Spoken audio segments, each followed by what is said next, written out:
गुरु जी की प्यारी साध संगत जी, सभी को प्यार भरी राधा स्वामी जी। आज हम आपको एक ऐसी गहरी बात सुनाने जा रहे हैं जो आपकी आत्मा को झंझोर देगी और जीवन के सही मायने समझाएगी। आपने सुना होगा कि आत्मा ने कई जन्म लिए हैं, कभी कीड़े मकोड़े बने, कभी पशु पक्षी या पेड़ पौधे। लेकिन यह मानव जीवन जो हमें आज मिला है, यह जन्म सिर्फ खाने पीने और भोगों में खोने के लिए नहीं, बल्कि अपने असली उद्देश्य परमात्मा से मिलने के लिए है। संगत जी, हम आपको 4 छोटी छोटी ऐसी साखियां सुनाएंगे जो जीवन की असली सच्चाई और हमारे भीतर की कमजोरियों को उजागर करेंगी। हर कहानी में एक गहरी सीख छिपी है जो हमें आत्मा और परमात्मा के रिश्ते को समझने का मौका देती है। वीडियो के अंत तक जरूर बने रहें, क्योंकि ये कहानियां आपको अपनी जिंदगी को नई रोशनी में देखने का नजरिया देंगी। एक बार एक आदमी अंधा भी था और साथ ही गंजा भी था।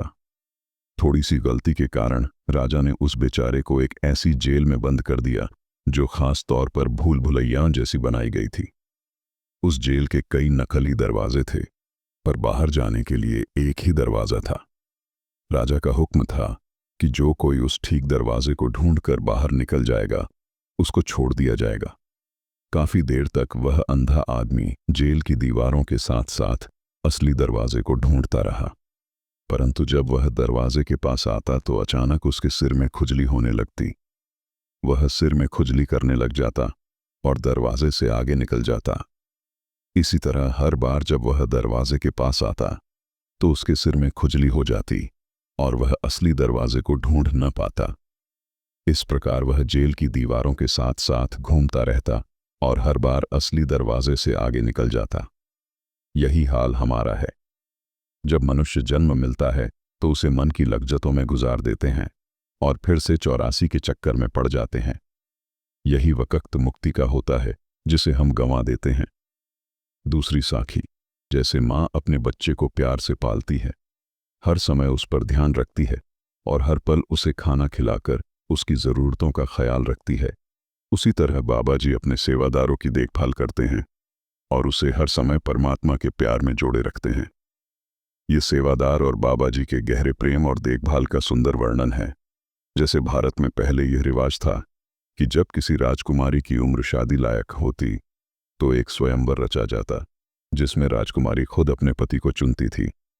राजा की लड़की का स्वयंवर था।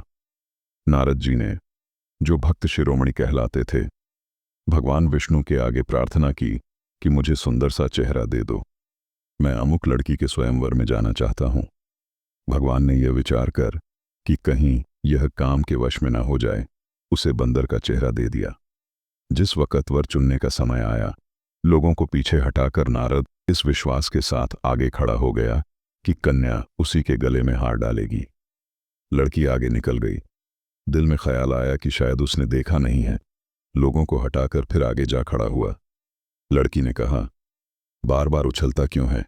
शीशे में अपना मुंह तो देख। जब नारद ने शीशे में अपना मुंह देखा तो बंदर का मुंह।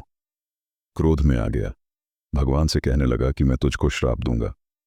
विष्णु भगवान ने कहा कि मुझे श्राप मंजूर है, लेकिन मैं अपने भक्त को गिरते हुए नहीं देख सकता था। मन बड़े बड़ों को गिरा देता है, लेकिन बाबा जी हमेशा अपने सेवकों की संभाल करता है। तीसरी साखी, गुरु नानक साहिब के समय एमनाबाद में मलिक भागो नामक एक धनी व्यक्ति था। वह पठान हाकिम का दीवान होने के कारण एक प्रतिष्ठित व्यक्ति माना जाता था। उसने अपने पिता का श्राद्ध किया। दूर दूर से संत महात्मा बुलाए गए और भोजन खिलाया गया ताकि उसे परमार्थी लाभ मिल सके। उन दिनों गुरु नानक देव जी भी एमनाबाद आए हुए थे। आप एक बढ़ई लालो की नम्रतापूर्वक विनती करने पर वहां आए थे और उसके घर खाना खाते थे।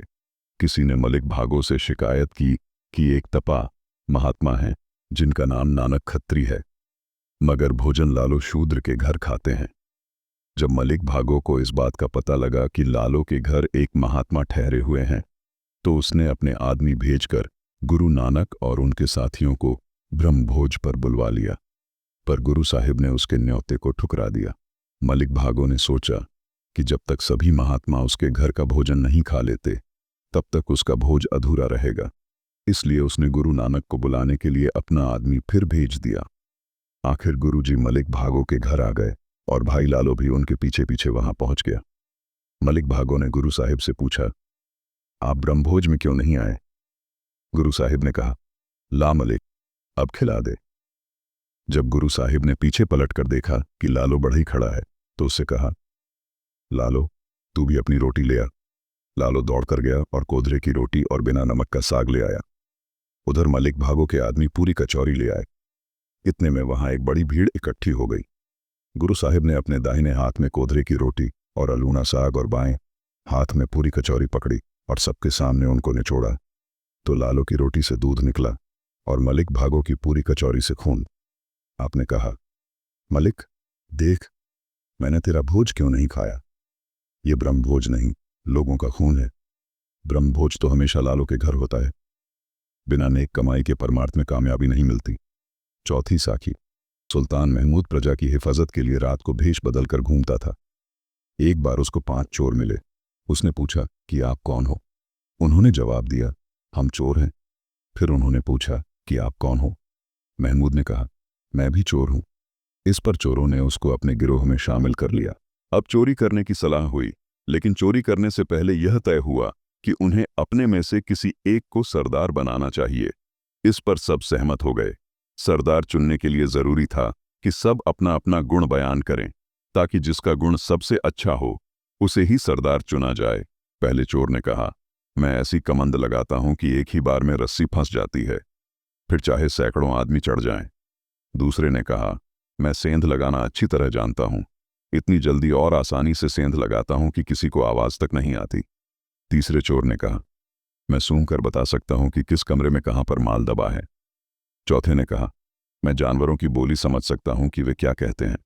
पांचवें ने कहा, जिसको रात को मैं एक बार देख लूं, दिन को उसे पहचान लेता हूं। बादशाह सोच रहा था कि मैं क्या बताऊं। जब सारे चोर अपना अपना गुण बयान कर चुके, तब बादशाह ने कहा, मेरी दाढ़ी में यह सिफत है कि चाहे कितने बड़े अपराध वाले चोर डाकू फांसी चढ़ रहे हों, जरा दाढ़ी हिला दूं तो सब आजाद हो जाते हैं।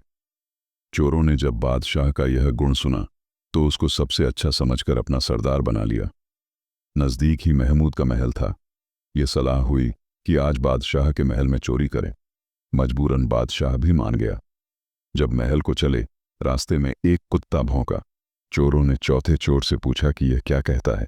उसने कहा, कुत्ता कहता है कि हम में से एक बादशाह है। सब जोर से हंस पड़े। बादशाह भी हंस पड़ा। महल में पहुंचकर पहले चोर ने कमंद लगाई, जो तुरंत लग गई।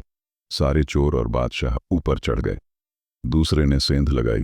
तीसरे ने सूंघकर खजाने का पता बता दिया। माल की गठरियां बांधकर नीचे आ गए और अपने इकट्ठे होने की जगह पहुंचकर चोरी का माल बांट लिया।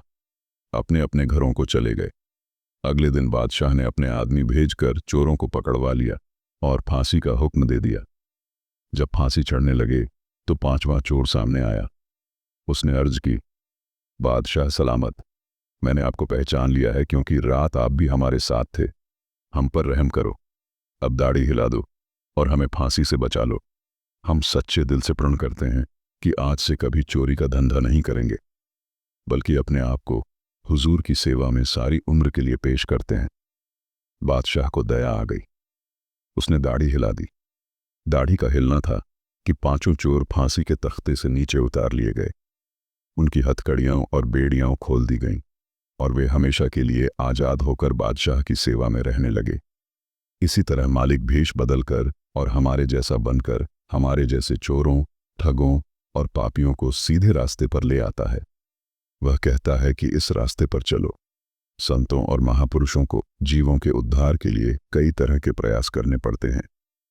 हाँ जी गुरु जी की प्यारी साध संगत जी, अगर ऐसी ही रूहानी साखियां सुनने की इच्छा है तो हमारे चैनल को सब्सक्राइब जरूर करें और वीडियो को लाइक करना ना भूलें। राधा स्वामी जी।